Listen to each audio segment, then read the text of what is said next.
Boa noite a todos e a todas. Você que está assistindo agora ao vivo com a gente aí pelo Facebook, você que vai assistir futuramente, seja muito bem-vindo, seja muito bem-vinda. E hoje a gente vai ter esse bate-papo aqui incrível com mulheres com uma bagagem incrível também sobre cultura. Então, a Biblioteca Salomão Malina, ela é mantida pela Fundação Astrogildo Pereira, aqui em Brasília. E um dos propósitos da biblioteca, dos focos da biblioteca é promover eventos como esse, eventos que tratem de assuntos relevantes para a sociedade como um todo. E nesse contexto de pandemia que a gente está vivendo agora, a gente tem essa ferramenta virtual, né, para se reunir virtualmente. Então, vamos desfrutar disso. E quem vai mediar o bate-papo é a ex-deputada federal Poliana Gama. Ela vai conversar com as meninas, com as convidadas. E quem quiser participar, comentando aqui no Facebook, falando, querendo fazendo alguma pergunta também, pode fazer à vontade, e a gente vai estar interagindo com vocês também. Então, vou passar aqui a palavra para a Poliana, e desde já o meu muito obrigada a cada um de vocês que aceitaram participar desse evento, que foi elaborado assim com muito carinho, pensando aí no mês da mulher, que é o mês de março, né, devido ao dia 8, Dia Internacional da Mulher, e nada melhor do que a gente começar falando sobre cultura. Então, é isso, gente, muito obrigada. Poliana, é com você agora. Obrigada, Thalita, obrigada à biblioteca pelo convite, a toda a fundação e a todas as nossas convidadas que aceitaram participar conosco. E, de uma certa forma, aqui representando a diversidade do nosso país, não só territorial, mas essa diversidade cultural também. É uma satisfação poder participar com vocês desse momento, ainda mais esse mês, né? Um mês aí onde nós enfatizamos o ser, o fazer da mulher, uma série de questões históricas que ainda a gente sente essa necessidade de falar a respeito, de apresentar meios de reflexão para que a gente, de fato, possa compartilhar com as pessoas o nosso fazer nesse mundo, a nossa essência, o nosso modo de ser. E nada melhor do que a gente também falar de cultura, até porque muitas das dificuldades que nós temos e dos desafios que nós encontramos se devem a questões também culturais, se assim a gente pode dizer, padrões de relacionamento, né, jeitos, maneiras de compreender e de entender as relações humanas e os contextos também de vida. Para essa conversa, então, houve todo um trabalho de curadoria da biblioteca, convidando a Jennifer Geraldini, que é baiana, bacharel em comunicação social, com habilitação em jornalismo, especialização em comunicação organizacional e tecnologia, e mestranda no programa de pós-graduação em crítica cultural na UNEB. Isso, Jennifer. Só que tem muito mais coisas aqui e eu vou deixar para a Jennifer contar para vocês um pouco, porque a primeira parte a gente vai abrir com cada uma falando um pouco, né, das suas ações, do seu fazer. Na sequência, nós vamos ter a Janaína Mello, que é graduada em audiovisual na PUC, no Rio Grande do Sul, ali já com chimarrão, isso? Muito bom, por sinal. Mestra em artes cênicas pela UNB, atriz, educadora, atua no campo da gestão e produção cultural, criação de projetos para a cena, idealizadora do Meio de Cena. Falei correto, Janaína? Um quarto de cena. Quarto, desculpa. Bem no que se lê na grafia. Um quarto de cena. Mas está certo, aqui está um quarto. Eu é que li a fração errada aqui, perdão. Festival de Cenas Curtas do Distrito Federal e integra também o duo de produtoras Ninja Louca Produção. Isso, né? Depois a gente tem a Larissa Sarmento. É Sarmento ou Sarmiento? É isso? Sarmento, isso mesmo. Sarmento, então tá bem. É atriz, jornalista, assessora de imprensa, documentarista. Eu sou apaixonada por documentários. Ai, meu Deus. E professora. Eu também sou professora, gente. Inclusive, reassumi meu cargo recentemente, há 2 semanas. Estou lecionando e que maravilha que está sendo essa vivência na minha vida nesse momento, viu? Meus alunos de 5º ano, se estiverem assistindo, beijo da professora. Bom, a Larissa é formada em artes cênicas pela Universidade de Brasília desde 2007. Sempre seguiu a sua carreira profissional ligada à cultura, trabalhou como atriz, produtora, apresentadora até 2015, quando começou a se dedicar à comunicação e empreender, abrindo Brilha Assessoria para fazer o trabalho de assessora de imprensa de projetos culturais, unindo aí, então, 2 áreas de atuação. São outro dia eu estava ouvindo as mulheres como que chama, gente? Multifacetadas? A pessoa chutando. Multitarefas, multiartistas, multitarefas. Tem um termo, eu vou buscar aqui e depois eu trago ele de volta.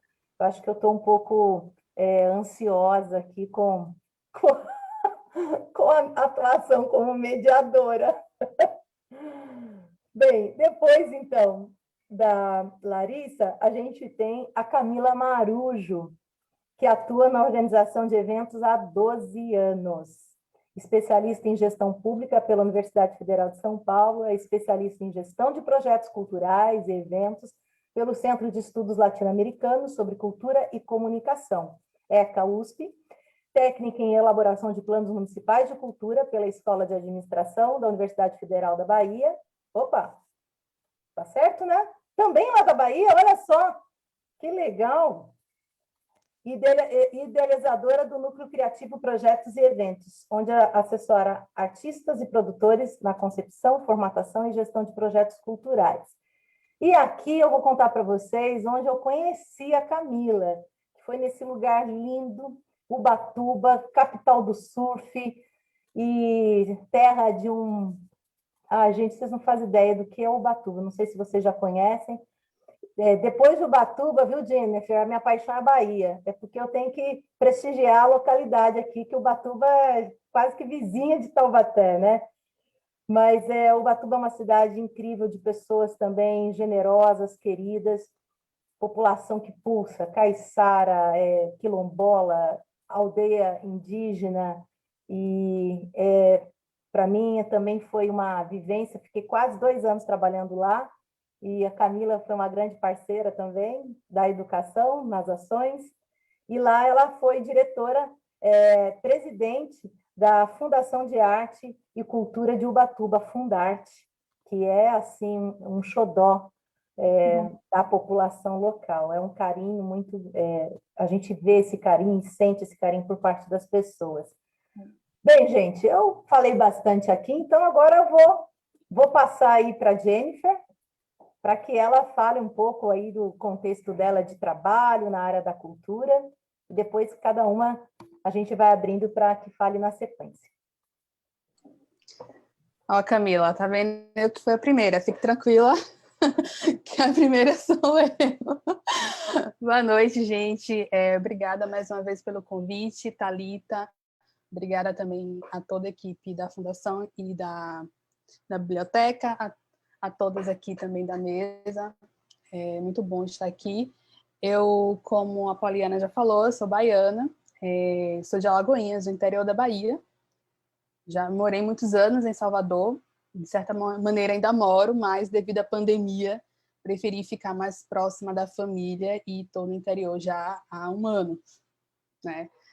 E a minha atuação na cultura, primeiro começa, profissionalmente falando, na área de comunicação mesmo, né? Eu tenho aproximadamente 11 anos de experiência na área de comunicação, principalmente atuando em comunicação digital, e parte desses anos, acho 7 anos ou mais, foi trabalhando com assessoria de comunicação na Secretaria de Cultura do Estado, no setor de comunicação digital, não não tive a oportunidade de trabalhar diretamente com projetos culturais, mas ficava muito nessa área de suporte, de comunicação, principalmente voltada para a rede social e comunicação digital. E fora isso, tenho também meus projetos culturais, principalmente um na internet. Eu tenho uma produção de conteúdo desde 2015, que é principalmente voltada para a cultura, para a literatura, né, para a minha própria produção autoral também. Né? Eu gosto muito de escrever crônicas, então, no meu blog e também nas minhas redes sociais eu faço esse trabalho. Além disso, eu sou mestranda em crítica cultural pela UNEB, sou pesquisadora FAPESB no momento, e o meu projeto de pesquisa envolve feminismos e comunidade de aprendizado no contexto do Leia Mulheres, Salvador. Sou apaixonada por educação também, sou professora, né, da área de comunicação e também da área de cultura, então acho que tem várias professoras aqui, isso é muito bom. A educação e cultura, para mim, tem que andar ali juntinhas, porque acredito que fazem a diferença para todos. E estou também, em 2017, eu fundei em Alagoinhas, na minha cidade aqui, um clube de livro, né? Clube do Livro Alagoinhas. Então, desde 2017 que eu tenho esse movimento de incentivo à leitura na cidade, nas regiões próximas. Estamos aí vencendo desafios que depois, em uma outra rodada, eu conto para vocês. É isso, obrigada. Maravilha, Jennifer. Que alegria ouvir você, saber também aí que você é professora. E nesse tempo eu fui checar, o termo é mulheres com multipotencialidade. Então, eu acredito que a gente, a gente faz parte disso, né? Bom, eu vou passar agora para a Janaína. Agora a gente vai lá do Nordeste e vamos dar um pulo lá no Sul. O sotaque, eu adoro o sotaque do nosso país. Gente, quando eu vou para a Bahia, pergunte para o meu esposo, minha filha, assim, eu gosto de andar de ônibus porque eu gosto de ouvir as pessoas. E a mesma coisa, isso é muito forte no Nordeste e no Sul, né? Janaína, com você. Bom, vamos lá, né? O sotaque gaúcho. Eu sou Janaína Mello, eu sou natural do Rio Grande do Sul, né?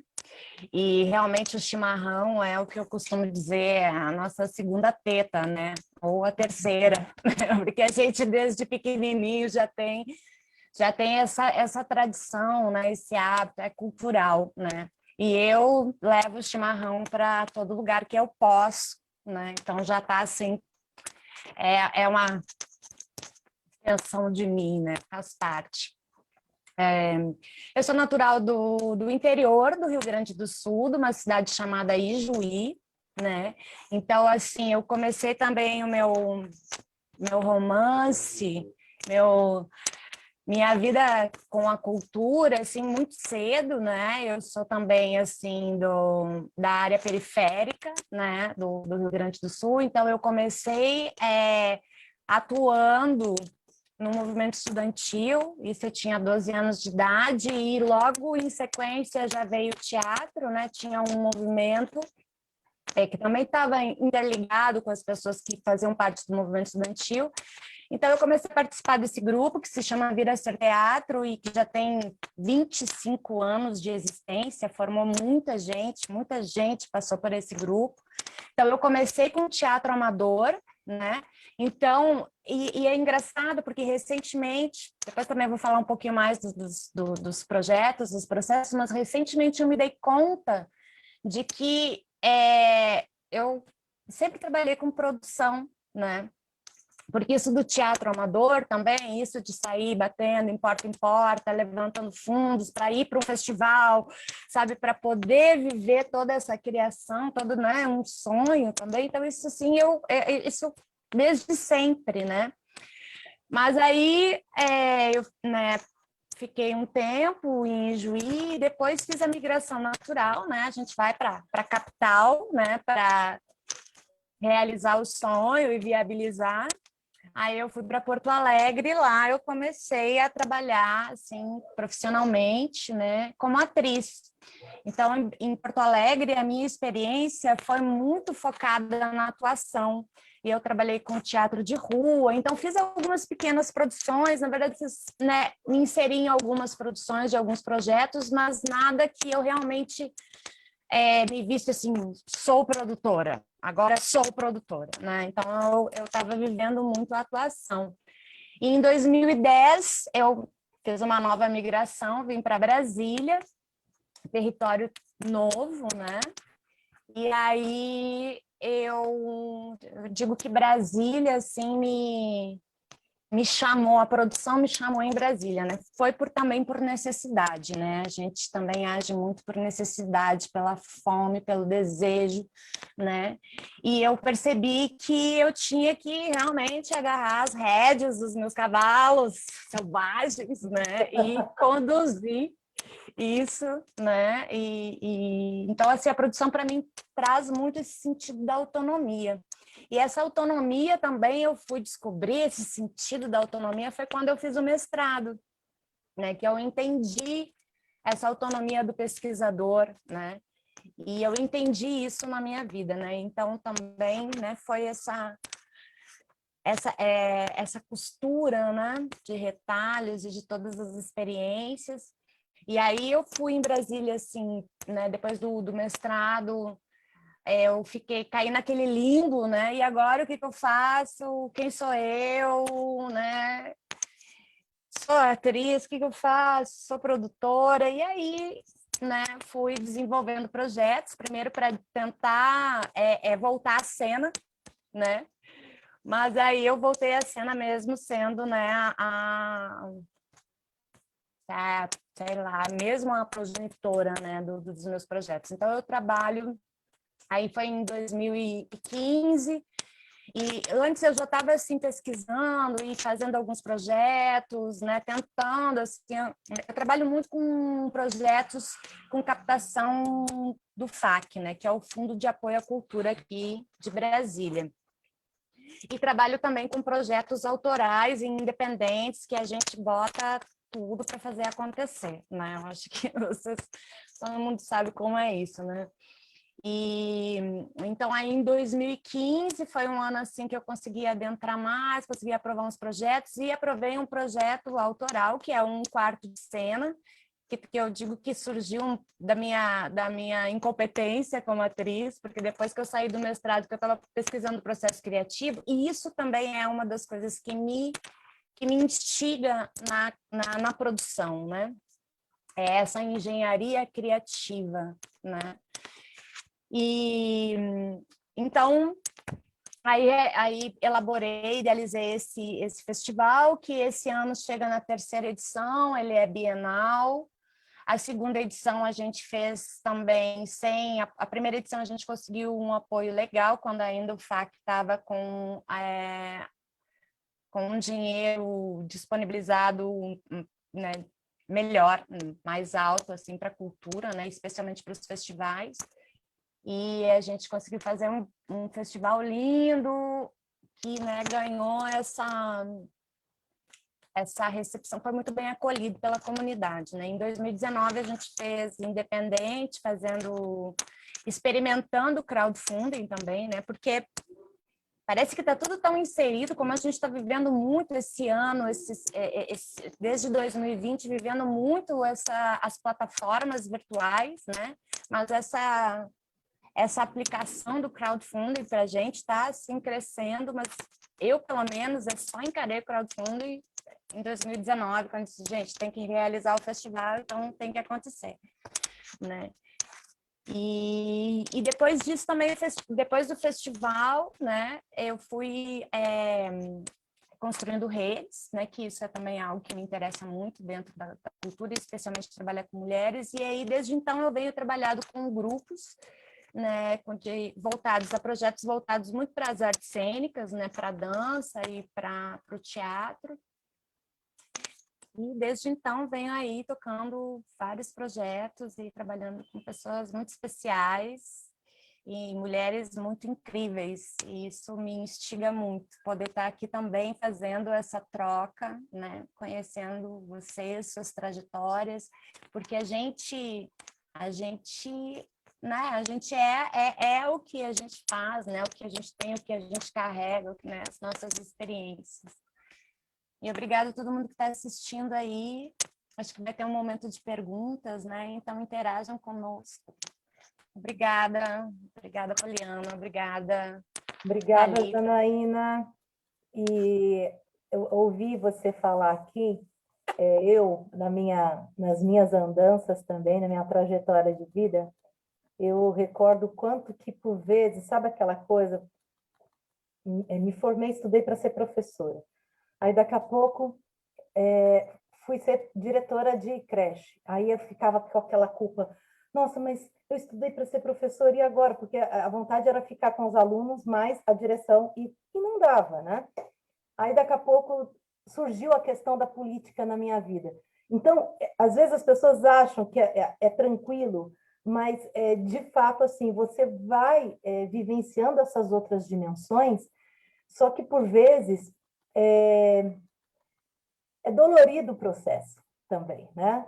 Até a gente chegar num ponto da vida que a gente consegue compreender que isso tudo faz parte de você vivenciar o que você escolheu na sua vida de várias formas, né? Isso faz parte aí de toda... Quando eu falo assim, a carreira da gente é tudo que a gente faz na vida, né?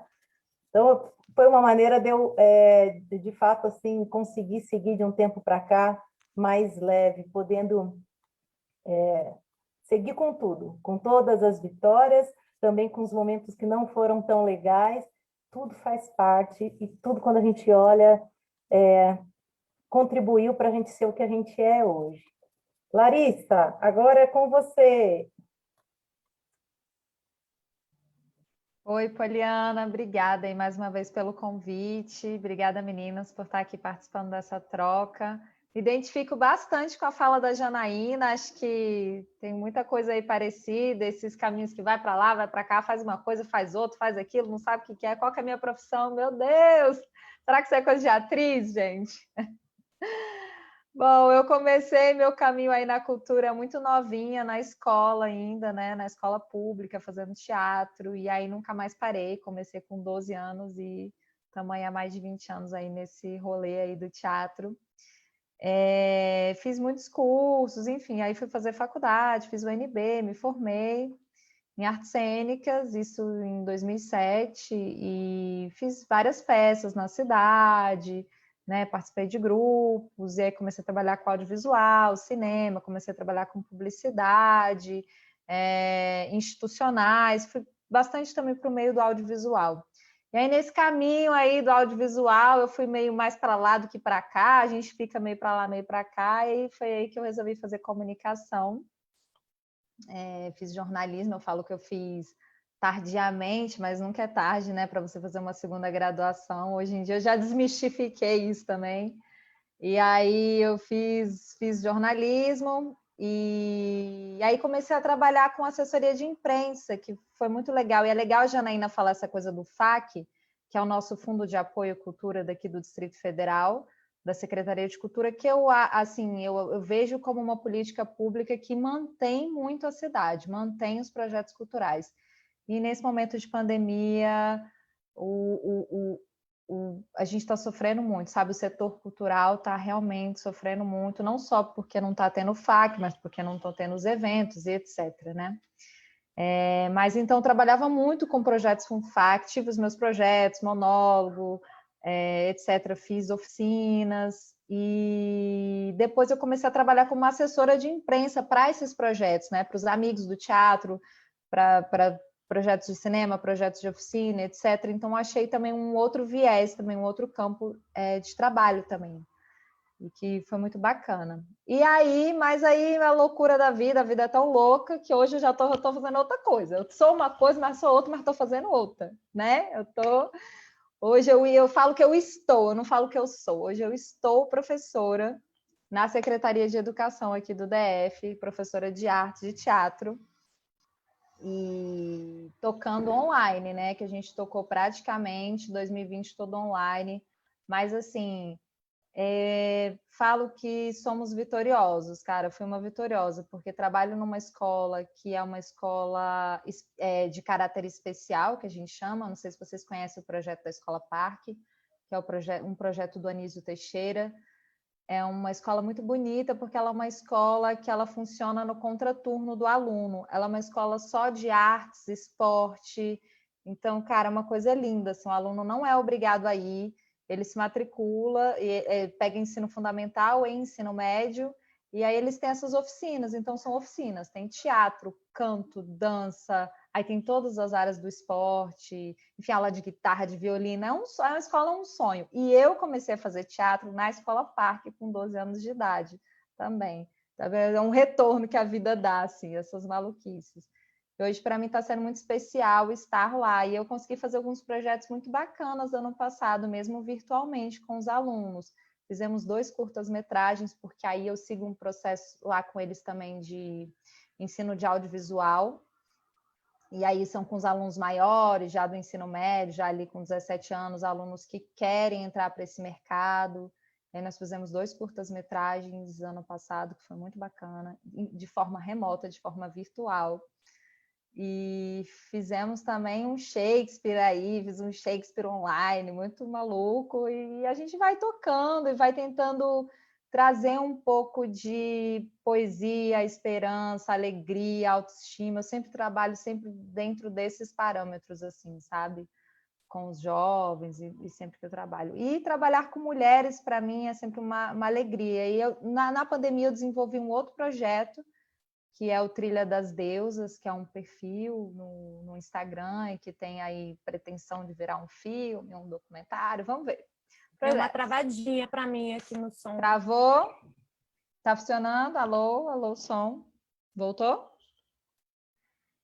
E tenho esse trabalho com mulheres, então tenho essa pretensão aí de estar trabalhando com mulheres, entrevistando mulheres. Eu acho que quanto mais a gente se reúne, quanto mais a gente conversa, quanto mais a gente coloca em pauta as nossas questões, mais a gente se empodera, mais a gente se une em prol de projetos que possam nos dar mais espaço, para que a gente possa ocupar mais os espaços de forma mais democrática e mais consistente. Bom, é isso. Muito gostoso te ouvir falar, Larissa. Ainda mais assim, com todo esse circuito, né? E agora, imagina, voltar na escola onde você foi aluna e voltar como professora dessa escola. É muito precioso isso, né? É muito lindo. Eu vou passar agora, olha só, o Leandro Moreira, o Rui Cláudio de Ubatuba estão mandando um abraço. O Benete também mandando um abraço. A Ellen também aqui de Taubaté está participando. Tem o pessoal aqui, eu amo a Bahia, que incrível, Jennifer. Bom, é isso. Gabriela Marques também, mandando um abraço para todo mundo, para todas nós aqui. Agora é com você, Camila. Pronto, meninas, chegou a minha vez. Eu compartilhei com elas, Poliana, antes, que eu acho que eu ia ficar mais quietinha, porque eu sou mais tímida. Bom, só agradecer o convite, né, da biblioteca, do evento da Thalita, em especial o seu, Poliana, que nós tivemos o prazer de trabalhar juntas. Foi o começo, então, desse trabalho que a gente vai desenvolver aí. E uma honra ouvi-las. Cada uma de nós tem uma trajetória rica, diferente, né? E o quanto a gente aprende um com o outro, né? Bom, eu também eu reuni algumas palavras aqui que nos unem nesse processo, além de sermos mulheres com uma trajetória incrível. Comunicação, todas nós. Bahia. Então, assim, eu também sou apaixonada pela Bahia, só fiz o curso que a Poliana citou aí, o currículo, mas sou apaixonada pela Bahia, então nos une também nisso. minha base de formação é a área de eventos, então desde novinha, muito nova na área de eventos, de produção, que me trouxe para o setor cultural. E no meio do caminho, vindo, né, teatro, aquela coisa da produção, do backstage, de fazer as coisas acontecerem. Em São Paulo, eu sou de São Paulo, capital, moro em Ubatuba há 21 anos, e escolhi ficar, né, tive que sair para me formar, para fazer cursos, e quis voltar, quis contribuir a essa cidade que escolhi mesmo para morar. E como disse a Poliana, vou fortalecer essa fala de que é incrível, que é diferente. Então, se não conhecem a oportunidade, venham para cá. Serão super bem recebidas, todos, inclusive. E então resolvi voltar para contribuir de alguma maneira com o município, que era, né, que eu acreditava sempre, acreditei que tinha um incrível potencial. E aí, mais voltada para a questão, muito focada na questão da gestão cultural, tive a oportunidade de compor a equipe da Fundação de Arte e Cultura de Ubatuba, que é o órgão gestor do município, né, como se fosse uma secretaria municipal, acho que é o mais próximo da realidade de outros municípios. E a Fundação é uma referência, fez 33 anos, né? E foi é uma referência no litoral norte, no Vale do Paraíba como atuação. Eu tive a oportunidade de começar na área de comunicação e o ano de 2019 assumi a presidência, que muito me honrou passar por vários setores ali. Tive a base de execução de eventos diversos e mais focado nos últimos anos na gestão pública, que me deu uma experiência incrível, estar com pessoas de diferentes áreas, né? E aí, só para pontuar e puxar efetivamente a questão do ser mulher nesse cenário todo, sempre muito jovem, né? Todas nós aqui também, no ambiente masculino, né? Em especial também na área cultural, que normalmente é uma área, né, mais aberta, um pouco mais tranquila de você atuar. Mesmo assim, a gente sente isso, e eu sei que a gente vai falar um pouquinho mais para frente, a Poliana vai pontuar isso, no sentido da dificuldade diária também de atuação no setor. Então é isso, pronto. Posso passar, Poliana? Continua. Obrigada e complemento se faltar algo. Tá joia. Olha, o pessoal que está assistindo, caso queiram enviar algumas perguntas, pode anotar aí, pode escrever, postar aí no Face, que a gente tem o nosso pessoal aqui da biblioteca que está monitorando, que encaminha aqui, que dá um alerta, olha, estão perguntando tal coisa, e a gente vai estar aqui compartilhando com as nossas convidadas. Então, nessa primeira parte, a gente destinou para essa apresentação, cada uma pôde falar um pouco aí, né, do seu histórico de vida, de jornada, e nesse segundo momento, eu vou pedir para que cada uma de vocês fale um pouquinho dos desafios. E eu vou pedir o seguinte, para a gente tentar ficar uns 3 minutos, cada uma, e quando chegar perto aqui dos 3, eu vou levantar a mãozinha aqui na minha tela, e por quê? Para ver se a gente consegue falar de mais assuntos, porque eu olho aqui para o relógio, a gente marcou até as 9h30 e já são 15 para as 9. E eu já anotei aqui, olha, tá vendo? Um monte de coisa que eu quero perguntar.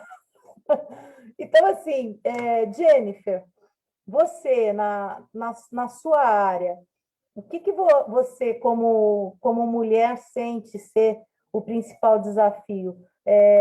Você sente ainda essa questão do preconceito, ou sente que isso já melhorou um pouco, ou isso é pontual, ou é generalizado?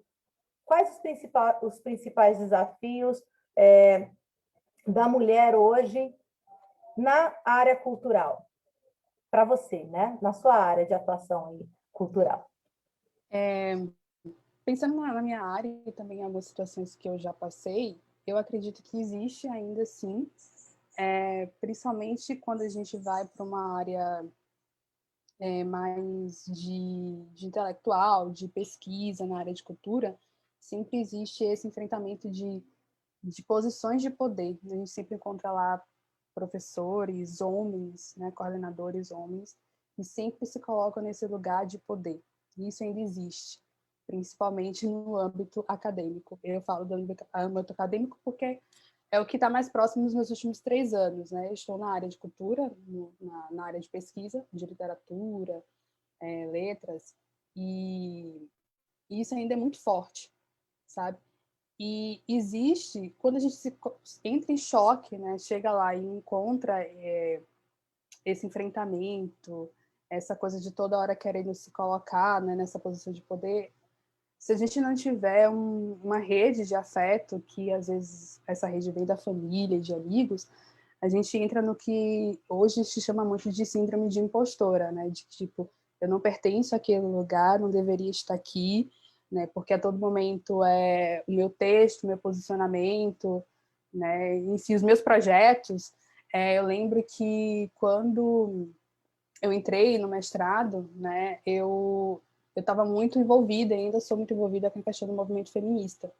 E apesar de estar em uma área acadêmica que se diz aberta, uma área de crítica cultural, né?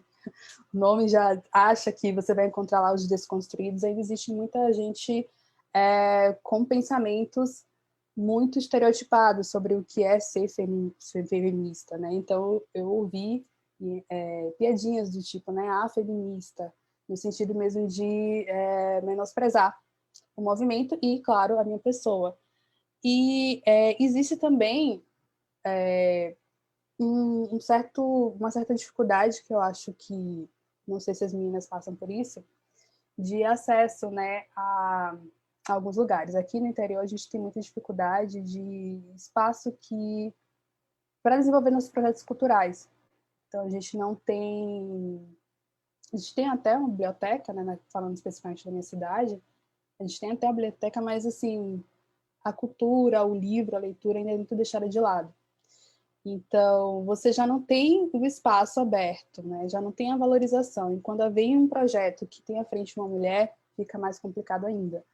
Né? Então, a gente não escuta a piadinha, né? A feminista do Clube do Livro, e ainda escuta a questão de que, tipo, e alguém aqui se interessa por cultura? Alguém aqui ainda se interessa por livro, por leitura? Então, existe muito ainda essa coisa, essa discriminação mesmo, a gente enfrenta muito, a todo momento ainda existe esse questionamento do nossa posição enquanto intelectual, enquanto escritora, e sem rede de afeto, eu acho que a gente não vai muito para frente, não, sabe? Durante o meu percurso, foi muito importante, né, me aliar a outras mulheres, a outros amigos, professoras que encontrei no caminho para enfrentar ainda. E na questão mesmo da área de comunicação, então, é que a gente encontra bastante isso, né? Eu lembro muito bem de um episódio ter sido de um homem, né, coordenador, ele tinha a posição dele de coordenador, né, ainda era um homem, eles alterar totalmente a voz enfim, ter uma postura totalmente diferente do que ele teve com outros homens que estavam ali, né, discutindo pauta e questões mais tensas. Comigo, ele levantou, ele esbravejou, e com os outros homens que estavam ali, ele não teve esse comportamento. Então, é engraçado até que, na época, a gente não associa, pelo menos eu não tinha maturidade suficiente para associar ao fato de que era porque eu era uma mulher. Depois, quando a gente vai construindo, né, eu, no caso, fui construindo esse percurso de conhecimento mesmo, de saber quem eu sou, qual é o lugar que eu ocupo na sociedade, quais são as marcações, né, que me marcam enquanto mulher, de onde eu venho e tal. Aí você percebe que não era só porque ele é uma pessoa explosiva, era porque tinha uma mulher jovem, porque na época era mais jovem do que eu sou agora, e que de certa maneira também estava desafiando, porque eu não, digamos que eu não baixei a cabeça, eu também fui, levantei e peitei, né? Não estava ali, tipo, meu pai não grita comigo, não vai ser um cara no meio do nada que vai, sabe, gritar. Mas você percebe a diferença de comportamento no tratar de uma mulher e de um homem. Então, essas são algumas situações que me marcaram, né? E que eu sempre relembro quando vem essa questão de mulher e trabalho, né? Discriminação por ser mulher. Obrigada, Jennifer. E foi interessante porque Você traz assim o desafio, né? O que você tem encontrado desafio, e ao mesmo tempo você traz também aí um caminho para que a gente possa superar, que é essa questão da rede, né? Rede de apoio, seria isso, né? A denominação que você trouxe, né? E eu lembrei de um... É isso? Eu chamo rede de afeto, mas pode ser apoio Rede, também. rede, Afeto, de rede afeto. de afeto, né? Seria uma rede de sororidade, a gente pode dizer assim também. E, no caso, eu lembro quando você falou aí da questão da fala, né? De um homem, a maneira como fala com a mulher e, de repente, com outro homem é diferenciada. Eu recordo uma colega que trabalhou comigo e um dia a gente conversando sobre, né, essas questões das relações humanas, do sentir essa fala diferenciada e de buscar essa imposição não seria nem autoridade, porque a autoridade é concedida, né? Mas essa coisa do autoritário para dizer eu que mando nesse pedaço, né? O quanto que também isso, olha só, eu achei tão interessante, foi uma colega professora daí, Camila, de Ubatuba, inclusive, que ela se auto-observou, e porque ela tem um filho e uma filha. E ela começou a ver nela a reprodução de algumas situações que acabavam reforçando aquele comportamento que, tipo assim, não, ele é homem pode. E o quanto que essa conversa, esses momentos para a gente refletir, será que tem que ser assim mesmo? Né? A síndrome de Gabriela, como o pessoal costuma dizer aí, eu nasci assim, eu cresci assim, não é? Precisa ser sempre assim, né?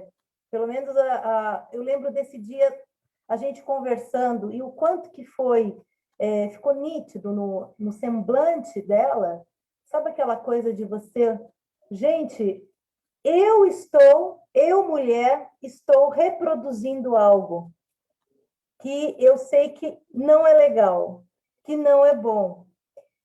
E por quê? Porque esses homens vieram de mulheres, né? Do ventre feminino também. E boa parte também conviveram ali, né? Com as mulheres que são referências nas suas vidas. Bom, dá para a gente aprofundar bastante no tema, mas não sei se não vai ser possível hoje. Mas me chamou a atenção disso, sabe, Jennifer? Que eu acredito muito, né? O meu mestrado foi na área de desenvolvimento humano. E a humanidade, a gente é algo que é feito no coletivo. A gente se torna humano uns com os outros. Então, nós precisamos olhar para essas relações, né? Quando a gente fala de feminismo, muita gente confunde isso como algo que a gente quer combater os homens. E eu não sinto dessa forma. O que eu sinto é que é o meu direito de ser quem eu sou, né? Com toda a minha essência feminina, da maneira como eu sou. Eu lembro que uma vez uma colega também, ela fez assim alguma crítica, né, da minha maneira às vezes de ver a vida com um certo romantismo, otimismo, e que eu sempre chamo atenção com o otimismo crítico. E uma pessoa assim que levanta a bandeira também do feminismo. E ela começou a criticar tanto, e eu perguntei para ela, eu não posso ser quem eu sou para você? Eu tenho que ser quem você quer que eu seja? A diversidade, ela não é a diversidade inteira e completa sem o meu jeito de ser. Eu tenho direito de ser quem eu sou, de acreditar no que eu acredito, de viver como eu vivo, né? Então, me chamou a atenção isso na sua fala. E você, Janaína, quais são os desafios? E aí já emenda também no que você acredita que a gente pode contribuir com quem está ouvindo, do como que podemos superar aí algumas condições que ainda são muito persistentes, né? Por conta desses padrões que acabam sendo reproduzidos aí geração por geração. Né? Essa questão do machismo, né? E essa lógica do patriarcado, eu acho que afeta, né? A todos, né? A todas nós, né? É muito recorrente esses relatos e engraçado assim também na minha né, na minha área, é muito comum, eu tenho descoberto que é muito comum esses relatos, né, de mulheres que sofreram alguma agressão dentro do seu, né, das condições de trabalho, né, e por estar nesse lugar, e aí a gente está falando de cultura, né, a gente fala de arquétipo também, porque assim somos mulheres e a sociedade nos coloca essa é como uma bigorna na cabeça, na verdade, né? Que nós, como mulheres, temos que cuidar, a gente tem que acolher, a gente tem o feminino, né? Tem que ser o feminina, quer dizer, são várias, né? Várias ranhuras aí, né? Que a gente tem que enfrentar cotidianamente, né? E nesse lugar da produção, que é esse lugar do cuidado, está muito associado a isso. E assim, a gente trabalha muito, né, com equipes, porque assim, a parte técnica, né, tanto do audiovisual quanto eventos, música e teatro, tem uma comunidade muito forte masculina, né? Agora que as mulheres, né, estão entrando, assim, estão ocupando esse lugar da técnica, da iluminação, do som, da montagem, né? Mas esse ambiente ainda é muito masculino. E aí você se vê tendo que lidar com homens, além de tem que mostrar que você é confiável, porque você não é louca, histérica ou qualquer coisa, né, que se possa colocar nesses lugares que a gente reconhece, a gente sabe, né? E você tem que ser, né, a feminina, ou senão você tem que assumir um papel masculinizado para ter o respeito, sabe? E isso é muito duro. Eu não tenho muitas respostas para isso, porque também cada projeto, cada equipe é um enfrentamento. É um enfrentamento. E eu acho que para nós o desafio de nós, mulheres independentes, né, parece que a gente tem que mostrar, assim, se o trabalho para os homens é para mostrar a sua competência, para a gente é o dobro, né? Aí você imagina que para a mulher negra é o triplo, é mais, né? Mas a gente enfrenta esses mesmos desafios, né, que estão vinculados à questão cultural do machismo, né, desses arquétipos instaurados para a mulher, né, tá, sei lá, introjetada, é difícil mudar isso, é difícil ter um diálogo também mais profundo com isso, porque assim, a gente se vê, eu me vejo, né, realmente dançando assim nessas relações, e aí encontrar que existe uma relação, que essa questão de conflito de gênero, né, ela tá assim, nos acompanha milenarmente, e como ocupar esses lugares de poder? Né, toda vez é uma escalada, né? Mas eu sinto que a gente está sempre sabe, nessa busca, assim, sabe, de encontrar os nossos espaços de poder, de fala, para equilibrar isso, né? Nem sempre a gente encontra, assim. E eu tenho visto que existem muitos relatos de mulheres e de produtoras assim que sofrem esse abuso. E tem o assédio, né? Porque somos mulheres, né? Tem tudo isso, né? Que são os nossos corpos, né? Que eles não são corpos livres e empreendedores como querem que a gente acredite, né? São corpos para serem consumidos da mesma forma.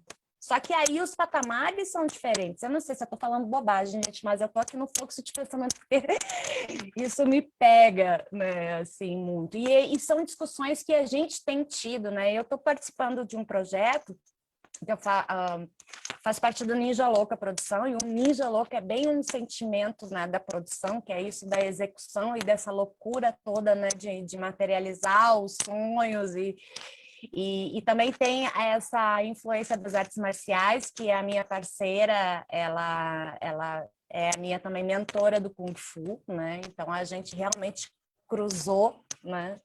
Nos juntamos, né, e compartilhamos desse sentimento, assim, né, que é da produção, que é tem que executar, tem que ser eficiente e essa loucura toda. Mas um desafio também para nós mulheres, e aí que eu falo da coisa do ninja, porque o ninja ele não aparece, né? O ninja vai lá e executa, ele some. Legal, tem o sentido de eficiência, mas também tem uma invisibilidade do nosso trabalho. Se pensar, a gente trabalha muito, a nossa sobrecarga de trabalho, fora, dentro, na vida, é sobrecarga mesmo, né?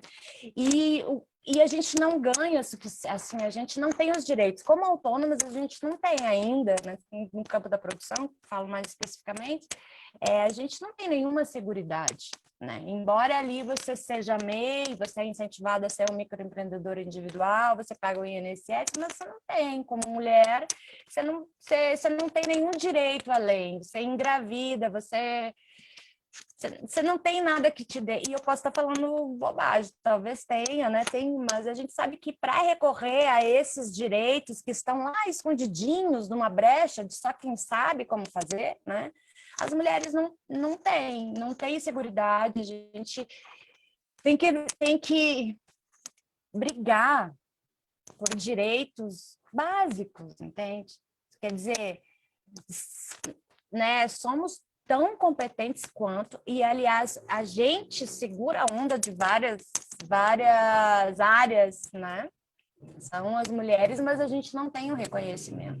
Então, eu acho que esse, assim, esses são alguns dos desafios, né? Esse abuso, existe um certo abuso pela condição cultural do que nos é imposto, assim, como femininas e mulheres, né? Parece que a gente paga o preço por ter útero, né? Ainda, né? Em 2021, assim. E, né? O machismo e essa invisibilidade ainda, né? Nas nossas áreas de atuação, assim. Acho que é isso. Obrigada, Janaína. Teve um momento que você falou que você não tem muitas respostas, né? E que são muitas as perguntas, são muitas as questões. Eu sinto que é por aí que também é o caminho para a gente buscar as respostas, né? Porque são inúmeras as realidades, né? Os mundos. E falar de uma forma generalizada, eu acho que ela se perde, né? No que do que de fato acomete a cada uma de nós. Olha, manda um abraço aqui a Aline de Amorim, o Tuca Pinheiro de Brasília, a Teca Liende, que é produtora cultural também, do Siri na Lata, que eu conheço. O Emerson fez aqui um comentário. Infelizmente, olha o comentário dele, infelizmente o desequilíbrio atrapalha o relacionamento humano. Empatia é um baita exercício, mas também há, inacreditavelmente, visões machistas que partem de mulheres, absolutamente inacreditável e lamentável. Depois, Jennifer, com base nesse trabalho que você faz, na hora que a gente for na próxima rodada, se você puder comentar um pouco a respeito disso, acredito que por você estar assim à frente de movimentos, é interessante. A Nalva Gobo, lá de Maringá do Paraná, também mandando um abraço. Carol Barreiro também, dizendo assim, maravilhosas. Vou passar agora, então, para Larissa. Larissa, e aí? Bom, acho que tem todas essas questões, né, que a Jennifer trouxe, que a Janaína trouxe, a questão do lugar de poder, né, como o homem se coloca, como a gente acaba ficando meio à margem disso e tendo que galgar, se esforçar mais, etc. Quero reforçar um pouquinho mais do que a Janaína falou em relação às trabalhadoras da cultura, principalmente as do teatro, o pessoal da técnica, as meninas como tem que ralar, né, que trabalham com técnica, as meninas que são da iluminação, etc. Nossa, é dificílimo, né, se impor nesse mercado, um mercado tão masculino. E aí eu quero acrescentar um novo ponto, assim, né, mais um ponto aí de debate, que seria no mundo do audiovisual, não só do audiovisual, mas no mundo da parte da criação, né? Eu acho que a gente vem de nossa, milênios aí, de centenas, nem sei quantos milhões de anos aí, em que a gente tem narrativas masculinas. Então, são roteiros masculinos, são histórias de homens, contadas por homens, dirigidas por homens, protagonizadas por homens, e a gente fica sem identificação. Quantos anos? Eu, desde pequena, eu assisto filmes que contam histórias dos homens, né? Eu vejo histórias, eu faço teatro há mais de 20 anos, e os textos teatrais, dramáticos, os grandes textos clássicos, poucos são histórias de mulheres, né? Então, eu fico sempre me perguntando isso. Agora a gente está com uma leva maravilhosa de escritoras, cantoras, mulheres na direção de filmes, roteiristas, que estão começando a trazer essas protagonistas, essas histórias de mulheres que têm um outro lugar, que não é essa visão do homem sobre a mulher, que geralmente é estereotipada. Então, quais são os papéis que nos cabiam? O papel da mãe, o papel da filha, o papel da esposa, o papel da amante, ou aquele papel extremamente sexualizado, né? Eu, como atriz, já passei várias vezes. Eu costumava falar, antigamente tinha muito isso, eu falava, gente, todo roteiro tem que ter uma prostituta, por quê, gente? Que negócio é esse? Né? Aqueles roteiros escritos por homem, aquela mulher objetificada. Então, assim, hoje eu acho que está quebrando um pouco. Hoje, quando eu vou assistir um filme, eu procuro assistir filmes que contam histórias de mulheres, porque eu gosto, não é porque eu sou feminista, mas assim, porque eu quero, eu me identifico, eu quero ler um livro que uma mulher escreveu, porque eu me identifico com aquela fala, músicas, e eu percebo o quanto eu vejo as minhas playlists, eu falo, nossa, tem muito mais homem cantando aqui do que mulher, né? Por que será? Eu mesma me pergunto. Nossa, mais um filme que eu vou assistir, que é uma história de um cara, mas... Então, assim, eu acho que a gente também tem que pensar nessas... A gente está falando aqui de cultura, e cultura é uma forma que a gente tem de retratar a nossa sociedade, né, artisticamente. Eu estou colocando artisticamente. Então, de que formas nós temos esse retrato da mulher? De que forma que ele é colocado, né? E como que a gente incentiva ou consome isso, ou enfim, eu só estou jogando mais aqui uma questão e que eu acho que é interessante a gente pensar e saber que isso está mudando, e quanto mais a gente incentivar esses processos dessas mulheres criativas, artistas, eu acho que a gente tende a ocupar mais esses lugares e deixar para as próximas gerações uma outra identificação que talvez a gente não tenha tido quando era criança. Que ótimo. É interessante o quanto que uma vai complementando a outra, né? Porque a Jennifer traz assim uma dica da questão da rede de afeto. Aí a Janaína traz também a questão, eu tenho mais perguntas do que resposta. E aí a Larissa traz assim, olha, mas a gente pode fazer uma reflexão a respeito do que a gente está vivendo, do que a gente está sentindo. Tem também alternativas, tem coisas interessantes acontecendo. A gente precisa olhar para isso até para mover, alimentar a nossa esperança, né? Que é no sentido não de ficar esperando, mas de se mover, de se movimentar para fazer acontecer aí uma nova realidade. E quando a gente fala de gerações, olhando assim, buscando por base uma visão sistêmica, uma postura sistêmica, se a gente olhar, né, quantas gerações nos antecederam, o que será que aconteceu com cada uma dessas mulheres, né, desses homens, para que a vida chegasse até a gente hoje, nesse momento? Com certeza foram episódios de muitas dificuldades, também de muitos desafios, preconceitos, e eu sinto que por mais que a gente tenha os desafios de hoje, quando a gente olha lá para trás, a gente consegue identificar que cabe a gente hoje também fazer o melhor possível, fazer valer a pena, para que a gente faça uma entrega para a próxima geração muito melhor do que a gente encontrou, que acredito que seja um pouco disso que você traz aqui, né, Larissa? De forma que a gente não vai resolver todos os problemas, né? Eu assim, sinto em dizer, mas os problemas, eles vão existindo, né? As necessidades sempre estão aí. ela vai mudando de acordo com o tempo. E aí somos nós, seres humanos, que vamos criando aí as estruturas para vencer, superar desafios, e aí vão acontecendo novas dificuldades, novos desafios, e isso é a vida. Eu tenho elaborei uma metodologia chamada Gama, e coincidentemente é o meu sobrenome. Só que está muito além disso, né? Está com base na frequência cerebral, na questão de Gama ser a estrela lá da ponta da constelação do Cruzeiro do Sul, mas porque também o movimento dessa frequência, ele é um movimento assim, muito acentuado, né? E isso é vida, né? A vida é mesmo esse sobe e desce. Então, eu costumo dizer, quando a coisa aperta muito, está muito difícil, eu respiro, ativo aqui o pré-frontal para melhorar a nossa capacidade de decisão e digo assim para mim, estou viva, eu vou fazer valer a pena da melhor forma que é possível fazer nesse momento. Enquanto está assim, é vida pulsando, porque a hora que já foi, aí não tem mais jeito.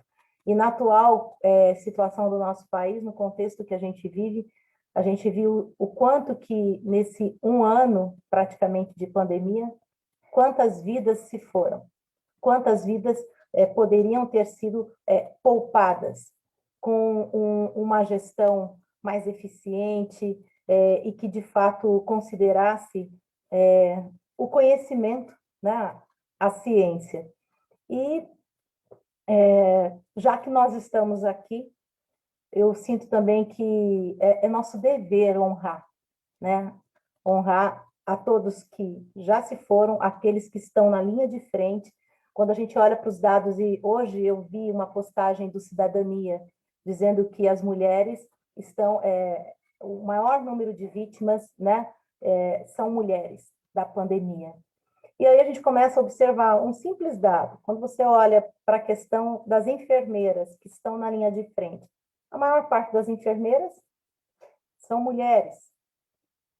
E é claro que isso acaba que sendo também uma consequência, assim como você olha para os hospitais e você vai olhar para os serviços de apoio, essencialmente também esses postos de trabalho são ocupados por mulheres, né? Então, de fato, na linha de frente da pandemia, nós temos homens e temos muitas mulheres que estão nessa linha de frente. Então, uma maneira da gente também honrar a todas elas é fazendo valer a pena e fazendo o melhor possível com a parte que nos cabe também, né? Camila, agora é com você. E aí? Nessa perspectiva, Poliana, de não só honrar, mas de ter certeza de que a gente tem que dar continuidade e enfim, fazer cada momento valer a pena, acho que não caberia repetir momentos difíceis que a gente enfrenta todos os dias, não é mesmo? As meninas falaram vários, eu comecei falando, né, porque é algo recorrente, mas então queria dividir muito rapidamente a contrapartida disso. Eu acho que cada vez mais, não só a atuação de cada uma de nós, mulheres, né, gestoras, professoras, mães, produtoras culturais, ninjas loucas e tudo que a gente faz, né? E mulheres nesse sentido amplo que a gente fala mesmo. A gente tem, falando de uma rede de apoio, né, de pessoas que olhem para a gente, que acreditem no nosso potencial. E aí eu quero, então, destacar o meu gestor, o nosso gestor, nosso prefeito, né, o prefeito que esteve conosco na gestão anterior, o prefeito Delcio Sato, de Ubatuba. Não, a Poliana é uma referência, claro, também, mas eu me lembro na ocasião de eu assumir a presidência de uma fundação cultural, né, super jovem, assumi em decorrência da perda do meu mentor, né, da minha referência, inclusive na região aqui toda, Pedro Paulo Teixeira Pinto, que é uma pessoa de N adjetivos para eu falar para vocês de referência no setor cultural, teatro, literatura aqui na região, e assumi o cargo após a perda dele. E naquele momento, falo das pessoas olharem para nós, acreditarem no nosso potencial, porque é um cargo político, ele poderia ter colocado qualquer pessoa ali, qualquer pessoa mais velha do que eu, normalmente homens, que é aquilo que a gente espera, né? Tem essa expectativa. O próprio Pedro era uma referência, uma pessoa já de mais idade, e naquele momento ele falou, é você, é a pessoa que o Pedro confiava, então é você que eu quero que esteja à frente. Então, fiquei com muito medo, foi bem difícil para mim, um aprendizado também, vejo, né, nesse mais de um ano que eu fiquei à frente da fundação como diretora-presidente, um aprendizado tamanho para a minha vida, não só profissional, obviamente, mas é isso, a gente precisa de gente que nos dê esse espaço, sabe, que olhe, então, e a gente tem que vai estar pronto, né? Nós já estamos ali naquela formação, olha, me arrepia só de falar, porque foi muito marcante para mim. Então, eu queria trazer o contraponto também. Não tinha, destacar que eu não tinha uma questão política fortalecida, né? Atuação no setor cultural, quase, mas não era um nome que pudesse trazer. A Poliana pode dizer um pouquinho mais, estava com a gente, né, aqui em Ubatuba. Enfim, só destacar nesse sentido que a gente está preparado, mas essa rede de afeto se faz também com gestores, com diretores, né, homens que também podem e devem combater esse machismo, esse movimento de luta, né, de reluta contra todo o nosso potencial aí, de também alcançar e ser os mais fortes juntos, porque a gente não está aqui no contra, né? A gente vai agregar, a gente vai trazer um outro olhar, a gente vai trazer um modo de fazer diferente. E aí, nesse sentido, eu acredito que eu acredito que fui bem. Claro, a gente tem que melhorar sempre, mas, enfim, satisfeita com a oportunidade que tive mesmo. Era isso que eu queria compartilhar com vocês. Que gostoso te ouvir, Camila. E você falando de Pedro Paulo, quando eu tive a oportunidade de conhecê-lo na fundação, ele me presenteou com um livro da Idalina da Graça. E eu lembro direitinho, quando ele me entregou o livro e falou assim, você precisa conhecer a história dessa mulher, porque Ubatuba é Ubatuba, e de fato as mulheres foram decisivas aqui no fazer, na constituição da cidade. Então, Poliana, você que está chegando agora, conheça Idalina da Graça, porque você vai beber da fonte, né? Da fonte de força. E a frase dela é: povo sem memória não tem história para contar. É isso, né, Camila? Exato. A frase dela que a gente sempre vê e ouve, né, ecoar na cidade. Carol Barreiro, aqui dizendo viva as ninjas loucas, e fazendo a referência ao trabalho da Janaína. O Felipe Eliette, ele dizendo o seguinte: como ter machismo se toda a vida provém do útero feminino? Uma boa reflexão. E a Débora Nardi também dando um alô para todos vocês. Nós temos praticamente 10 minutos para poder encerrar esse momento. Passa rápido, né? E aí, eu gostaria que... Olha, tinha tantas perguntas, mas, Jennifer, se você puder falar um pouco dessa questão do feminismo, porque também eu sinto que há muito preconceito, né? Com a palavra, com o movimento, e talvez ainda sinto que, certamente, por falta de conhecimento a respeito. Se você sentir, se puder falar, agradeço.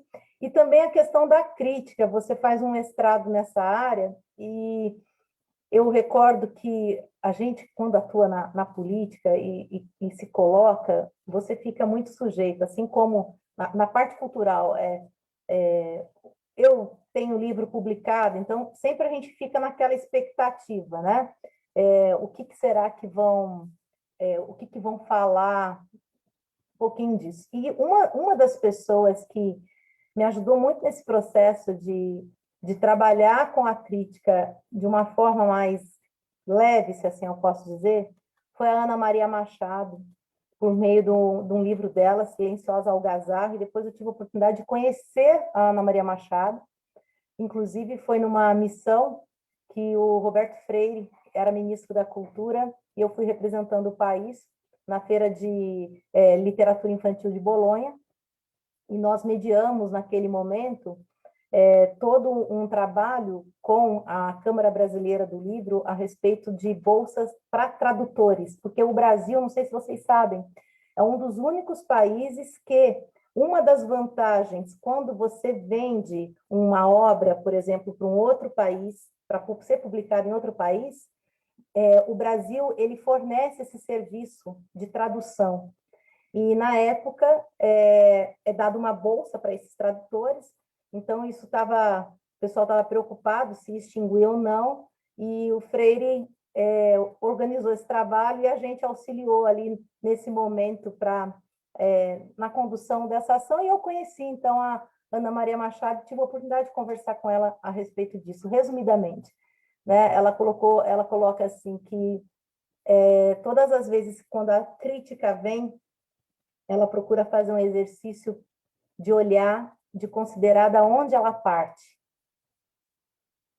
Porque, de uma certa forma, você acolhe, mas é aquilo, se você vai acolher com muita intensidade, ao ponto de você parar, de você refletir, de fato, você tem que considerar da onde ela parte, porque nem toda partida ela vai ter, de uma certa forma, uma condição de olhar para da onde também você está falando, né? De ter ali a realidade que você vive. Então, não é que você vai desconsiderar, você considera esse conjunto e, a partir disso, você vai escolher se você vai se machucar, né? Ou se você realmente vai acolher isso para aprimorar o seu trabalho e para seguir. Jennifer, depois assim eu vou passando para cada uma, e se vocês puderem, nesse curto espaço de tempo, falar assim do que mais tem motivado vocês nesse momento a seguir sendo o que são, né? Eu sinto que o grande sentido da vida é esse, a gente ser quem a gente é, ser humano e ser quem a gente é. E talvez aí também uma dica para quem está nos assistindo, para que a gente possa seguir aí mais com essa humanidade mais desenvolvida, porque de uma certa forma está precisando. Jennifer, escolhe o que você quer falar. É muita coisa, né? É muita coisa. Começando da questão do movimento feminista e pensando também papéis de homens e mulheres dentro desse contexto, né? Eu sou simplesmente apaixonada por Bell Hooks, que é uma teórica feminista e também crítica cultural. Mas o crítica cultural dela é um pouco diferente, depois eu explico. Tem a ver, mas daqui a pouco eu explico. E a Bell, ela fala o seguinte, né, que o movimento feminista é um movimento para acabar, né, com as opressões, com o sexismo, com a exploração sexista. Ela deixa claro que não é um movimento anti-homem, né? Inclusive, na obra dela, ela chama a todo momento que o movimento se abra para que exista o diálogo, né, com o homem, porque sem esse diálogo de toda a sociedade, homens e mulheres, o movimento feminista não vai para frente, as pautas não vão progredirem. Então, eu gosto muito da obra dela, porque ela traz isso, deixa isso muito claro. E uma outra importância que ela dá dentro da obra e que ela chama a atenção é a questão da autocrítica relacionada às mulheres, principalmente, mas a gente pode falar para todo mundo que a autocrítica... Primeiro, ela fala da autocrítica relacionada à mulher, que a gente não pode combater o que ela diz que é o inimigo externo, né, a cultura patriarcal, sem antes a gente combater o inimigo interno, que são justamente essas reproduções machistas e sexistas que a gente faz no nosso dia a dia. Então, é esse momento mesmo de você refletir quais são os seus atos, quais são suas falas, seus comportamentos, suas relações que reproduzem uma cultura de dominação. E eu me encantei mais ainda, né, com a obra dela quando encontrei essa questão da autocrítica, porque a gente, quando chega e se aproxima do feminismo, acho que a primeira grande reação é você ter uma reação anti-homem, né, odiar todos os homens, a culpa é do homem e tal. Mas aí a gente vê que é uma questão de estrutura, né, nós somos socializados numa cultura sexista, numa cultura de dominação. E a gente precisa também reconhecer que reproduzimos essas ações, essas falas. Então, é um momento muito de reflexão e que eu acho que acontece principalmente num processo de educação, que ela vai chamar de educação feminista, né? A gente pode chamar de educação crítica, né? Enfim, educação decolonial, o que for, mas que é através da leitura do conhecimento, principalmente do conhecimento de quem você é no mundo, na sociedade, seus lugares, suas marcações sociais, seu lugar de fala, que você consegue fazer essa autocrítica, que você consegue fazer essa reflexão, né? Então, eu gosto muito dessa obra da Abel e eu indico, tem um livro dela que é bastante famoso, que é o Feminismo é para Todo Mundo, mas eu gosto também do Ensinar para Transgredir, enfim, toda a obra dela, para mim, é bem marcante. E a questão da crítica cultural, existe a crítica cultural, né, que é uma crítica que pode vir da crítica literária, parecida com a crítica literária, com a crítica do cinema, uma crítica que a Bel também faz, que é aquela coisa de você pegar uma obra cultural, uma produção cultural, um filme, uma série, e você tentar analisar a mensagem que aquela série, que aquela produção está trazendo. Mas, no contexto do mestrado em crítica cultural, a gente trabalha mais com a questão da crítica a uma cultura dominante, né, que é a crítica ao patriarcado, ao capitalismo, ao imperialismo. E a gente faz, principalmente, essa crítica cultural dando espaço para outras vozes, né, para potencializar as subjetividades, as singularidades, ouvir histórias de vida, sair do canônico, né, da literatura canônica, ir para a literatura talvez chamada regionalista, mas que existe problema também com esse termo, mas de ouvir outras vozes, as vozes minoritárias, as vozes ditas, né, silenciadas também. Então, essa é a crítica cultural do contexto do meu mestrado. Mas que, de certa maneira, como a gente trabalha muito com a literatura, né, com a cultura, com as manifestações, a gente também vai para esse outro lado dessa crítica cultural que pode se assemelhar um pouco com a crítica literária e a crítica de cinema, né, digamos assim. E para quem também é da área de sociologia, paquera ali, beira um pouco a questão dos estudos sociais também, né? Então, o programa vai mais para essa linha. Espero que meu coordenador concorde comigo, porque é uma grande questão, né, dentro do programa, o que é essa crítica cultural. A gente está sempre debatendo e trazendo autores, enfim, qualquer autor, né, qualquer pessoa que se coloque em um lugar de crítica, mas não se assemelhe à dominação, né? A gente não está falando de melhor nem pior, a gente não quer repetir a lógica de dominação, mas a gente quer abrir as perspectivas, trazendo outras vozes, outros olhares para pensar a nossa cultura, para pensar a nossa sociedade. Então, eu já quero deixar a dica aí de Bell Hooks, que sou fã dessa mulher, e a leitura da obra dela enriquece. Ela, inclusive, é freiriana, o que para mim ainda deixa tudo melhor, né? Imagina, Paulo Freire é referência para ela em todo momento na obra, principalmente ela tem uma obra muito grande sobre educação, e Freire é a principal referência. E ela também faz crítica a Freire, é óbvio, mas é maravilhosa, porque eu realmente acredito no que ela diz em relação ao feminismo e é referência principal, inclusive, na minha pesquisa e no meu dia a dia, né, de mudança, de tentar mudar, né, o comportamento, porque essa autocrítica que ela diz, né, é complicado, é difícil de fazer, né? A gente falou aqui na questão das gerações, eu acho também que, inclusive, deve existir essa conversa homem e mulher no contexto feminista, mas deve existir também a conversa de geração com geração, porque não adianta eu, na minha idade, 33 anos, digamos assim, me desconstruir, já tenho vários processos com esse nome de desconstruir, mas ok, eu vou usar desconstruir. Não adianta eu me desconstruir, né? Se minha mãe não tá, sabe? Se minha avó não é, se meu pai não é. Então, existe também a questão de você ter consciência dessas mudanças que existem de uma geração para outra e que não é fácil, vai ser muito difícil mudar a cabeça de minha avó com quase 80 anos. Né? E eu preciso aprender a lidar com isso, até porque não vou simplesmente cancelar minha avó, né, gente? É minha avó, fala sério, minha ancestralidade, né? Estou aqui por conta dela, por conta de todos, então não tem como. É isso.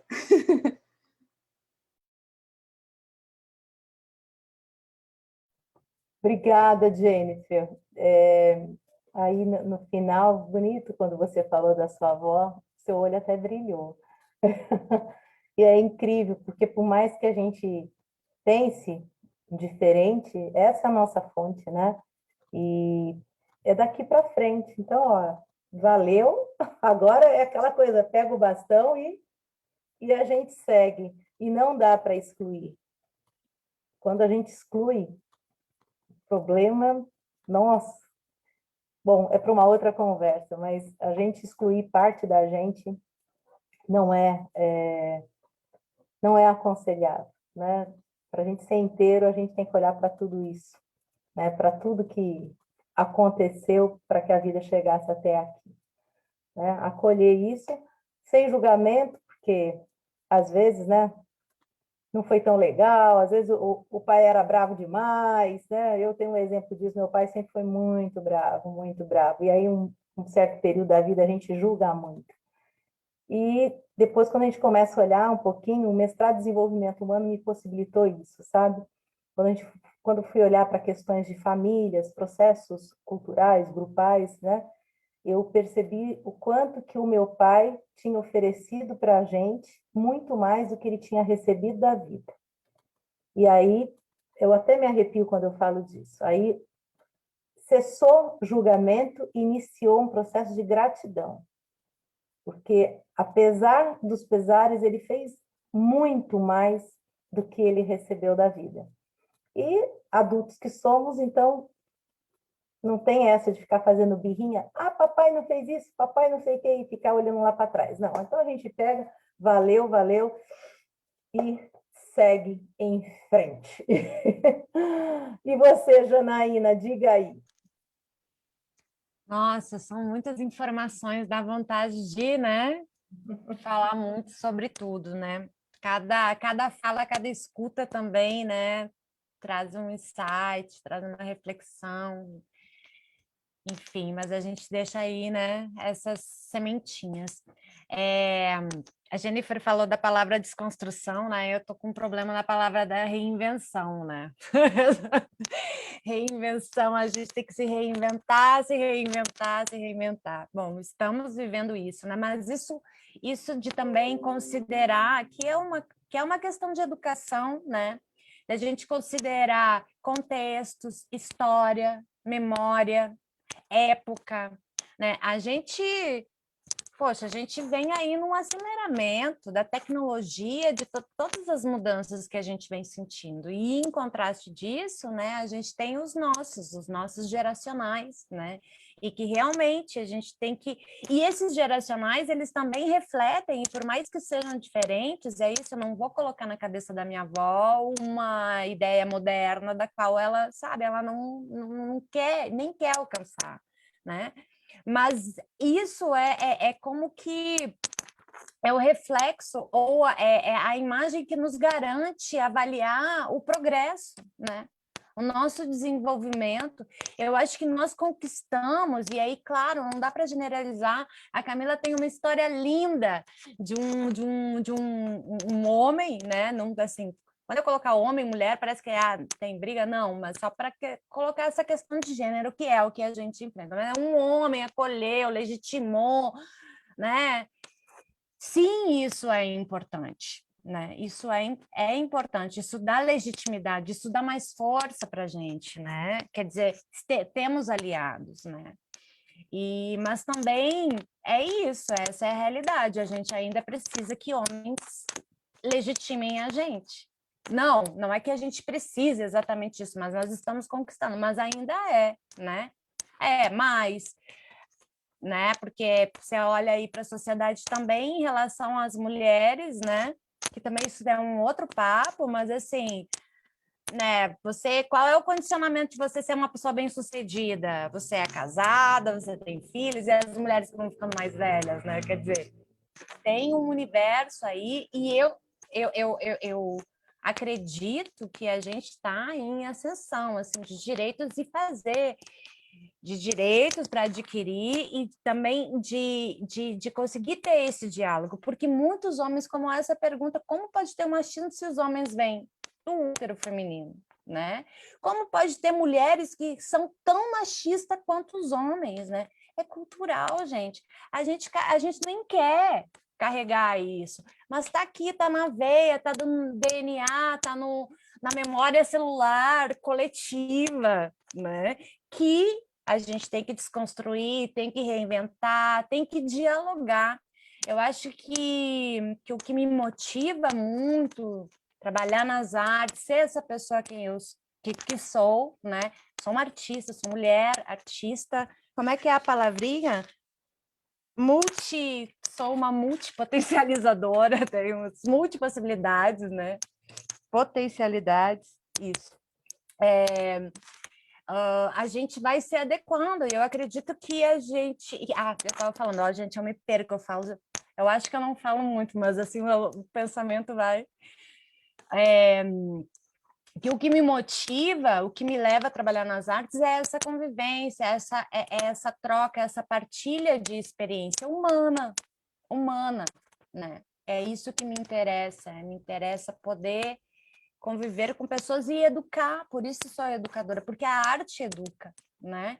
E as nossas ações, esse momento aqui é muito importante, esse espaço de troca, esse espaço onde a gente está, mesmo por essa tela aqui, né, se expressando, colocando as nossas vivências, nossos contextos e refletindo sobre esse mundo todo, né? E é um mundo que é desafiador, sobretudo agora, com a pandemia, com o sucateamento de tudo, né? Falando do Brasil, o Brasil é uma novela árdua, né? Então, assim, cada dia tem uma surpresa, um elemento que não é tão surpresa, que a gente reconhece essa gestão aí muito caótica, né? Mas eu acho que é isso, que a gente tem que se fortalecer, sabe? Se fortalecer, eu acredito muito em trabalho de rede, né, colaborativo. Comecei a falar antes do Ninja Louca, mas nós também estamos, e aí, se me permite já falar um pouco sobre isso, a gente está com um projeto que é o Dança e Marcialidade, que a gente, inclusive, tem várias atividades voltadas para mulheres. A gente fez uma atividade que foi muito linda para discutir, refletir e acolher as mulheres que sofreram violência doméstica nesse processo da pandemia. Então, a gente fez um trabalho de corpo e terapêutico. Então, a gente está fazendo várias ações, né, que são muito voltadas para as mulheres também. E no dia 13, que é no sábado, dia 13 de março, a gente vai fazer uma live com produtoras também, que é o resultado da nossa residência artística. Somos 4 produtoras, eu, Carol, do DF, Lu Celestino, do Goiás, e Adriana Banana, de Minas Gerais. Então, a gente também está trabalhando essa cartografia, né? Esse trajeto de nós, mulheres, produtoras, artistas.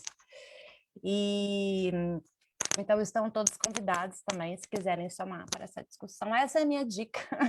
Além de tudo, é de apostar num trabalho colaborativo de rede e diálogo, ocupar os espaços para dialogar com tudo que a gente tem e com tudo que a gente é. É isso. Obrigada, Janaína. Que ótimo. Muito obrigada da sua colaboração. Vou passar para a Larissa agora. Larissa, e aí? Eu acho que é isso, né, que a Janaína está falando. Acho que a gente tem que continuar fazendo essas redes de apoio, fazendo as trocas e indo pelo diálogo. Para mim, a arte salva sempre. É a arte que salva a humanidade, tem salvado aí A há pandemia, milênios. ela deixou isso muito claro. Vocês não sentem? Eu Tanto sinto. que trouxe à tona, né, essa questão da arte, porque eu lembro até de algumas críticas à fábula, né, da cigarra e da formiga, não é isso? que a questão da cultura é o pessoal que só quer tocar, quer cantar, não é isso? Alguma coisa assim, né? Que essa a Tem. fábula traz, né? Que E enquanto a formiga trabalha, a cigarra canta, né? Tem essa isso. coisa. Uhum. E quando, na verdade, isso se complementa, né? São formas diferentes, né? Do fazer humano. E eu vejo o quanto que... olha, eu lembro uma vez, minha filha na escola e um colega dela era um pianista incrível. E o diretor da escola orientou os pais a fazer com que tirasse o menino das aulas de piano para que ele pudesse estudar mais matemática para poder passar no vestibular tal, porque o piano não ia dar futuro. Então, quando eu falo da questão da cigarra, da formiga, é que por mais que você tenha ali um final da história em que busca-se essa harmonia, né? Ainda você tem uma questão também de pensamento cultural, de ver se fazer dessa forma como eu estou trazendo exemplo aqui. Eu lembro que eu fiquei chocada com isso, porque piano, quem toca piano, eu falo assim, primeiro que aqui, em termos cerebrais, você está trabalhando com tudo ali, e é pura matemática, né? As notas, as frações das notas, né? E é muito difícil. Assim, eu tenho piano, já tentei, toco 2 músicas aqui. Mas vocês verem o quanto que é um desafio, não é tão simples assim. Aí você ouvir isso de um diretor, né? Falar isso para um pai, para uma mãe, tira o seu filho dentro porque o piano não vai dar dinheiro. E quando, na verdade, é só isso que a gente busca da vida, então eu sinto que a pandemia veio para mostrar também isso, né? O que de fato vale. Mas continua, Larissa, desculpa te interromper. Não, é isso mesmo, é continuar. E essa fala que você trouxe, ela é muito comum nas escolas. Eu que estou no ambiente escolar, ela é diária, essa fala dos pais, essa mentalidade de cortar esses fluxos criativos, porque acha que isso não é nada. Acho que isso fala muito da cultura do brasileiro. Acho que, mais uma vez, a gente precisa de educação, de informação, de cultura e arte, no sentido de expressão, mas no sentido de reflexão também. Então, eu acho, Estratégico de desenvolvimento humano, né? sim, eu acho que o caminho é esse, é diálogo, reflexão, debate e informação. Acho que é por aí que a gente vai. E são nessas áreas que eu trabalho, então por isso que eu continuo, porque eu acho que isso salva a humanidade de alguma forma, me salva, acho que salva as gerações, e é isso que a gente pode contribuir. Maravilha. Agora com você, Camila. Camila, dessa sua vivência como presidindo uma fundação cultural e se relacionando com vários segmentos, né, da cultura, como que é o espaço para as mulheres, né? Como que foi isso? Como que foi essa relação? Como que é essa participação?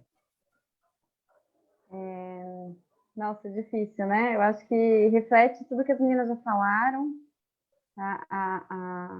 diariamente, né? A gente fala, acredita, né, em algum momento que a arte, o ambiente do setor cultural vai ser um pouco mais leve nesse sentido, e não. Então, diariamente, essa dificuldade com relação ao posicionamento da mulher, enfim, das técnicas frente aos técnicos, dos atores e atrizes, enfim. É exatamente o que elas falaram, e eu tive essa experiência antes de entrar na fundação, e isso por ser um ambiente político também, né, um pouquinho mais acentuado. Agora, queria só dizer que, né, falando com relação a perspectivas, né, de dicas e, enfim, o caminho que a gente deve seguir ou sugere como experiência, fora o autoconhecimento, que eu acho que nós estamos nesse processo, né, cada vez mais, em especial as mulheres, essa troca. Então, o que me inspira nesse processo é compartilhar com vocês, é ouvir cada uma de vocês, a história, a facilidade, a dificuldade, saber que eu não estou sozinha, que outra pessoa passou pela mesma dificuldade, ou pior, né, assim, às vezes a gente pode medir alguma coisa, achar que alguém passa por uma dificuldade a mais ou menos que o outro, não se é o acolhimento, né? Então, eu acho que a gente se encontra, a rede, né? A rede de afeto, eu amei isso, vou levar para mim, viu? Eu acho que é o que nos faz seguir mesmo, é o que, enfim, me motiva. E ouvir vocês, embora, né, eu tenha compartilhado com vocês antes da gente começar aqui, que eu tenho muita timidez de estar aqui, de estar falando. Olha que incrível como eu me sinto num ambiente bacana, confortável, enfim, é por vocês também, sabe? Então, nesse sentido, só agradecer, que faz parte da minha história. Que linda! Obrigada, viu, Camila? Eu que agradeço. Olha, mandando um abraço aqui, a assistente social Ana Regina, também o Júlio de Ubatuba, Iná Araújo também, mandando boa noite. Aqui também a Janaína Mello falando que a programação do evento Dança Marcial está disponível no Instagram, Ninja Louca Produção e Louca com K. Essa coisa de com K tá bem falado, né, nesses últimos tempos, né? Olha, pois é. Mas esse K é de 2016. Uma outra loucura. Mas olha, agradeço de coração o tempo que cada uma de vocês dedicou para estar aqui, ao pessoal da Biblioteca Salomão Malina, da Fundação Nossa Querida, e que tem, né, possibilitado esses encontros, essas vivências, e que faz com que a gente conheça, assim, a gente traga o Brasil aqui nesse espaço, né, um pouquinho do Brasil nesse espaço aqui dessa tela. A Thalita aí, por toda a dedicação para reunir, acertar as agendas, os horários de todo mundo, e aos que participaram também aqui, e foram dando a audiência. É correto falar assim, gente? Eu fico muito contente. E eu gostaria de finalizar, a Camila me fez lembrar de uma situação também muito, muito especial para mim. Quando o Freire foi ministro da Cultura, ele fez uma reunião, foi em Salvador, aí lembrei da Bahia, né? Com os ministros dos países que falam a língua portuguesa. E, na ocasião, foi constituído lá o Prêmio de Literatura Infanto-Juvenil. A gente tem o Prêmio de Literatura Camões, então foi instituído o Prêmio de Literatura Infanto-Juvenil Monteiro Lobato. E o Freire, de uma sensibilidade na época, ele, sabendo que eu sou de Taubaté, que é a terra de Lobato, né? Então, ele me convidou para estar participando desse momento né, onde se selou essa premiação. E eu sinto que é dessa forma que a gente conquista os nossos espaços, o nosso fazer, sendo realmente o que a gente é e compartilhando isso com o mundo, que a Camila trouxe muito aqui, essa troca ela é muito importante. Na educação também, a gente tem buscado cada vez mais promover momentos de partilha, e eu sinto que a rede social a gente precisa usar dessa forma, né, positiva, que é compartilhar o nosso fazer, o nosso ser nesse mundo. E eu sinto assim que em cada uma de vocês aqui, a gente sai, né, com muita inspiração e com força, sabe, para seguir em frente. Então, muito obrigada a cada uma de vocês e ao pessoal que assistiu. Eu sou Poliana Gama, professora, filha da Mércia do Rogério, filha, irmã, mãe também, esposa, já fui deputada, vereadora, escrevo para criança, atualmente estou lecionando para alunos do 5º ano na minha cidade aqui de Taubaté, trabalhei lá em Ubatuba como secretária da Educação, e nisso tudo eu digo para vocês, ainda mais esse mês especial, que por mais que seja desafiador, eu agradeço por ter nascido eu, mulher. Obrigada, viu, gente? Beijo para vocês. Tchau, obrigada, gente. Foi Parabéns às mulheres enorme do nosso país que fazem esse país acontecer, porque ninguém chegou nesse mundo sem ser por uma mulher, Maria. né? Beijo, gente. Obrigada. Boa noite. Até mais. Beijo. Tchau. Beijo, tchau, tchau. Beijo, boa noite, gente. Mulheres.